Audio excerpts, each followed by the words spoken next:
Right now on KREM 2 News at noon, we are in a weather impact alert. Lots of smoke out there, bad air quality, and hot conditions. We've got more just ahead. And then lightning struck a Spokane home today, causing a family to lose their house. We'll take a look at the events leading up to the fire. And then coming up, how an off-duty first responder helped save a neighbor's life in North Idaho after a sudden cardiac arrest. Hi, everyone. Thank you so much for joining us here on KREM 2 News at noon. I'm Laura Papetti, today with Brandon T. Jones. We are still seeing a whole lot of smoke outside this afternoon. Boy, it is really thick. Yeah. And frankly, can be very dangerous. So we are tracking that. We're tracking everything weather. Again, Brandon T. Jones in today for Jenny Power. Brandon, what do you know?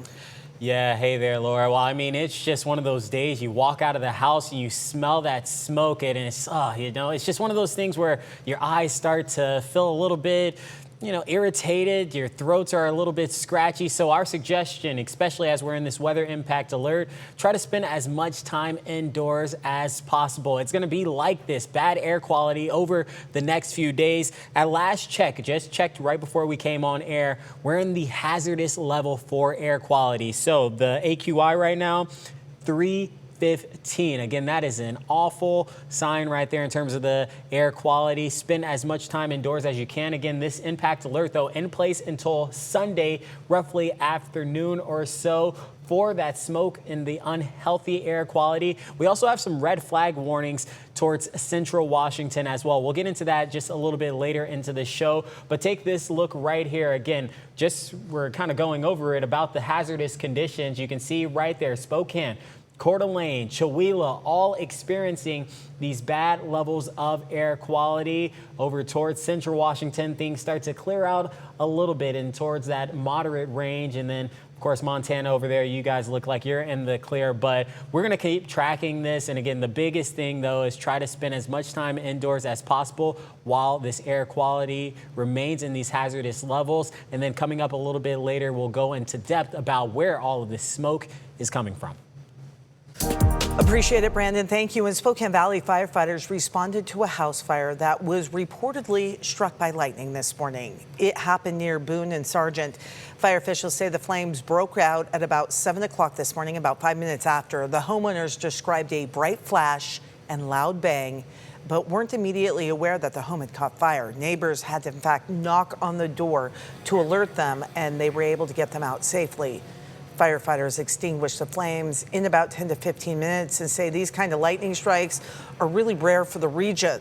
The home is deemed they cannot live in it right now, as cleanup efforts will likely take several weeks.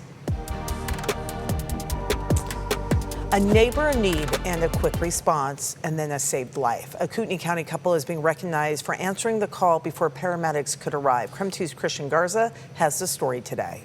A routine day off for Kootenai County first responder Daniel Clausen. My phone went off and said, "You've got an alert. Someone in the vicinity needs CPR." Turned it to him and his wife Jessica racing to help their neighbor who was reportedly going into cardiac arrest. We were trying to find where the emergency was.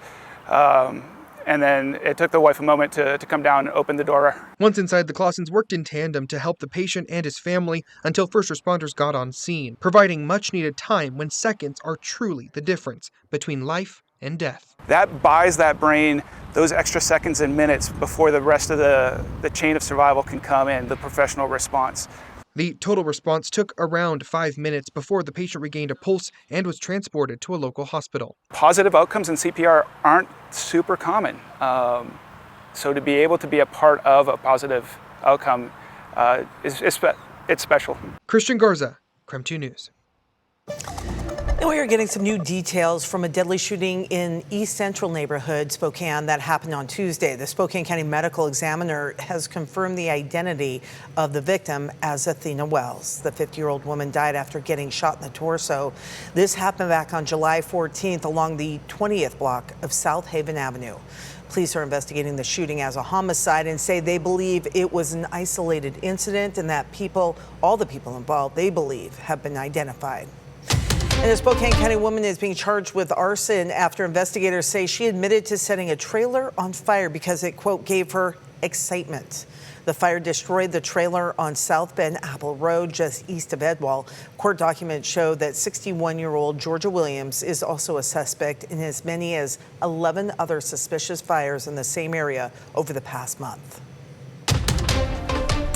Election security concerns from President Trump's primetime address. Coming up after the break, what he claims and why the timing could be significant.